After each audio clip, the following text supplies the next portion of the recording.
Hello and welcome to another video. So today I have the Ninja Foodi dual heat air fry oven.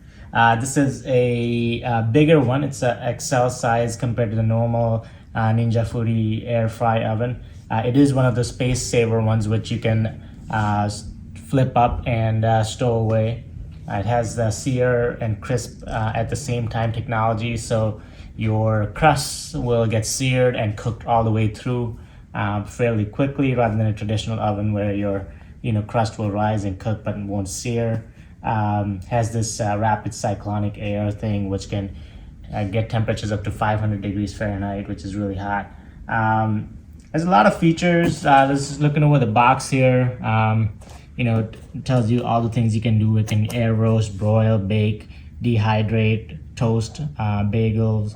You have this rapid bake option, which you can bake your brownies, cookies, whatever, pretty quickly. Yeah, so let's see what else do they show us on the box. Not much else. It's kind of the same stuff. 65% faster cooking, 60% more airflow. This is the pizza difference they're showing, but I'm just gonna bake a bagel today. I'm just gonna toast a bagel. Let's open it up and see what's inside. I do have a review for the Instant Vortex Plus air fryer. I'll leave a link to it in the description below, or a thumbnail at the end of the video if you're interested. On the top here, you get some instruction manuals and probably let's see what else. You got the quick start guide. We'll hold on to that. There's some warnings. Okay, what else? So you got the air fryer here. I'm gonna put the box on the side and pull it out.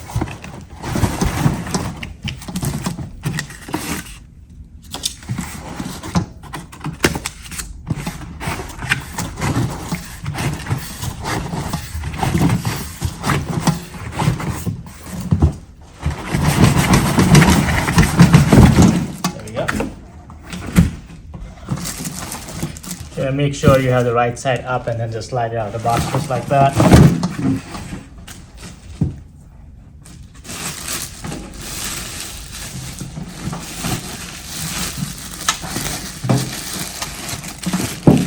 Okay, and you have some trays and stuff in here which will open up.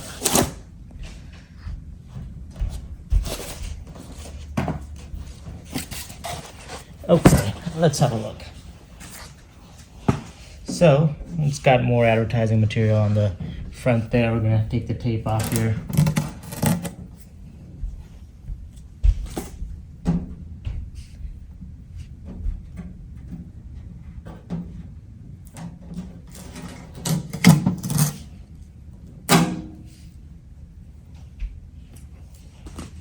Okay.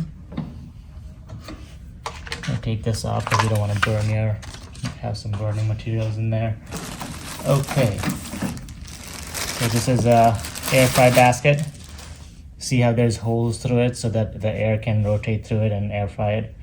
That's in case you want to air fry something. This is to bake a pizza, something. It's a bake tray. Let's see what else. You got a drip tray. I'm not sure if these things are non-stick. I don't feel a coating in there, it just feels like aluminum, but it may be non-stick. We're gonna use a drip tray in there. That's probably one of the most important things so you don't get it dirty. I'm not sure which one I'm gonna keep inside, but I'll look at the quick start guide. Let's see what else we have in here.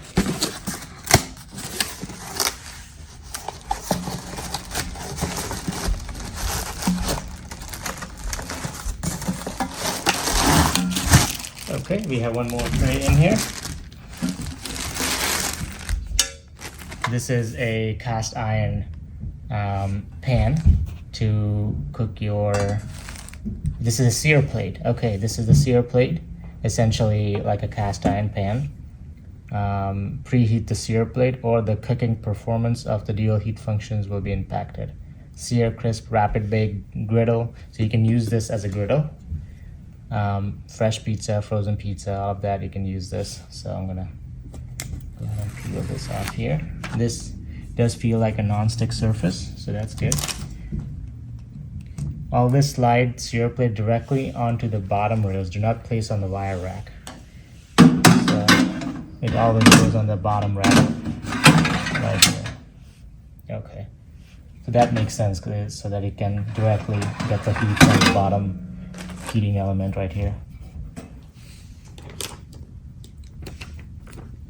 Okay, I'm gonna keep this to the side. Okay, so since I'm just toasting a bagel right now, I'm not sure if this will be the right tray or just the oven rack. I'll just use this one because I'm probably gonna use the air fry function or the toast function. This will allow for the air to rotate through. So will this, but I think I would have less things falling through if I use this tray. But we can look through the quick start guide and see what we're supposed to do. All right, there's a QR code. Talks about the sear crisp function, recipe on page 10. So it does come with some recipes. Always preheat the sear plate and bottom rail. We just talked about that. Air fry, best for French fries, chicken wings, nuggets, or breaded foods. And it's telling you to use that basket in the top rail, with or without sear plate on the bottom. For air roasting, you use the sear plate alone. For broiling, you use the sear plate alone, or the wire rack with other baking accessory on the bottom. So you can use the wire rack for the broiling. For baking, you use the sear plate. For toast/bagel, you use the wire rack. So perhaps I might put the wire rack in. Okay. For dehydration, you're gonna use it. You can use the sear plate on the bottom if you want to catch some stuff, but the important part is the air fry basket. To reheat, it says use the sear plate. Okay, so that's kind of telling you kind of what stuff you need to use with what kind of function you want to use. So preheat, the oven preheats quickly in air oven mode, so prep all ingredients before preheating. Okay, so this is not one of those where you turn on the preheat and then keep going with your prepping. Just prep first because preheating is pretty quick. Okay, so if you don't want a lot of smoke,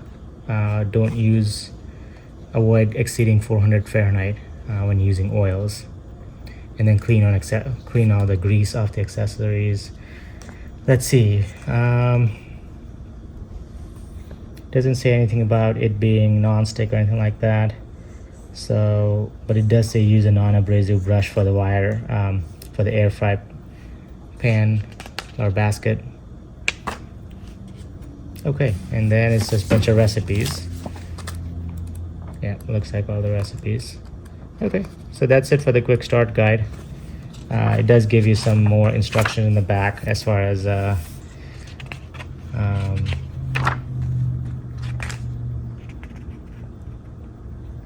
these are just more recipe stuff.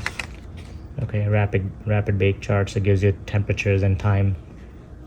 Let's see, I do make a lot of brownies, so let's see if I can find a box brownie mix. 8x8 square baking dish. You can put it on the sear plate, and it says reduce recommended temperature on the package by 25 and put it in for 20 to 25 as opposed to 48 to 50 minutes that I usually use with the Ghirardelli box. So you can do it in about half the time. Okay, so I'm gonna hold on to this because these times and things may be important. Okay, all right, I'm gonna set it up on my kitchen counter and slice my bagels, and we'll see how they cook. Okay, so I have my Ninja set up on my countertop here, and I have left maybe about 9 inches of space in the back so that I can flip it up and away.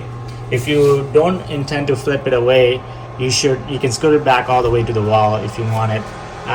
If you look at the actual manual rather than just a quick start guide, it does say that they want you to run the oven on air fry mode at 450 for 20 minutes before first time use. So I put the cereal plate, the wire rack, and the air fry basket in there to take off any residue, any smells, anything like that from the packaging materials as recommended in here. They also recommend you wash these things before you use it. So I'm gonna have to let that happen and let it cool down before I cook my bagels or toast my bagels. The flip, before you flip it, you have to wait for it to cool down, and it will say flip here, then it's ready for you to flip away. All right, I'll come back when it's ready. Okay, so I did the 20-minute air fry process, and I did have some plastic smells come out and things like that, so it should be sterilized, should have burnt off any residue. I'm gonna cook bagels now, so I'm gonna go ahead and select my mode here. You're gonna go down to bagel, and then this changes the amount of slices. I do have 4 slices, and then the shade, it goes all the way up to 7. I'm gonna keep it on 3. I'm gonna drop off my bagel slices on here. I'm gonna use the wire rack because that's what they recommended to use for this kind of things. You could probably get away with using a basket too, it doesn't really matter. And then it's still hot from my initial sterilizing process, so it should work. It should finish the job pretty quickly. You just press this button to start, and it says 4 minutes and 17 seconds. I would say normally when you're starting a cold oven, before I did the sterilization process, it showed the same amount of time. So I'm gonna go ahead and guess that instead of actually getting to shade 3, it's gonna get to a higher shade, given that I started with a hot oven. But normally you would start with a cold oven, and you'll figure out whatever shade you like. Okay, I'm gonna let it run. Oh, let me show you the light. So hit the light button and it turns on. It's actually pretty well lit in there, so I can see the entire oven pretty clearly, which is good. I'm gonna let it cook, come back. Then once I have my bagel out and ready to go, I'm gonna have to let it cool down for a while before I can show you the flip feature, but I will show you that at the end. Okay, so it just beeped and let me know that it's done. I'm gonna go ahead and pull them out here. I'm just gonna use a knife because I have it sitting here when I cut the bagel. So it looks like, let me look at the other side. Feels crispy, seems like evenly cooked on both sides. You can see the edges kind of browned quite a lot, but the middle is still appropriately cooked. Like I said, this is not the ideal way because I started with a hot oven. It's probably less brown if you start with a oven that's cold, but does the job. Things are sliding right off the wire rack, which is nice because the rack is clean. So if you keep it clean, it's gonna, it's not gonna stick to the stuff. There is some debris that I dropped in the drip tray over there, and then some on the glass here, which we'll get to later. But let me let it cool down, and then I'll show you the flip feature. I don't know if I have to hit power or what, but I can hit the power, and then now the power light went off as well as this dimmed, so it knows that I've taken my food out. It'll eventually show me the flip sign, and then I can flip it away. Okay, so now that it's cool, it's turned off automatically. It would say flip as soon as it's ready to flip, but I waited too long. But essentially you can there's these kind of handles on both sides, and you just lift it up and it just sits there. So stow it away, you get a lot of your countertop space back.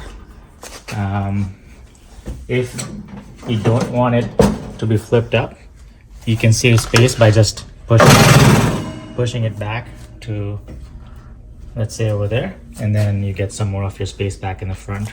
But I prefer to just pull it out when I want to use it, so I think I'll just leave it like this, and so now you have a lot more of your space. So this is the Ninja Foodi dual heat air fry oven. If you have any questions, leave them below. Thank you for watching. Like, subscribe, comment, and I'll see you in the next one.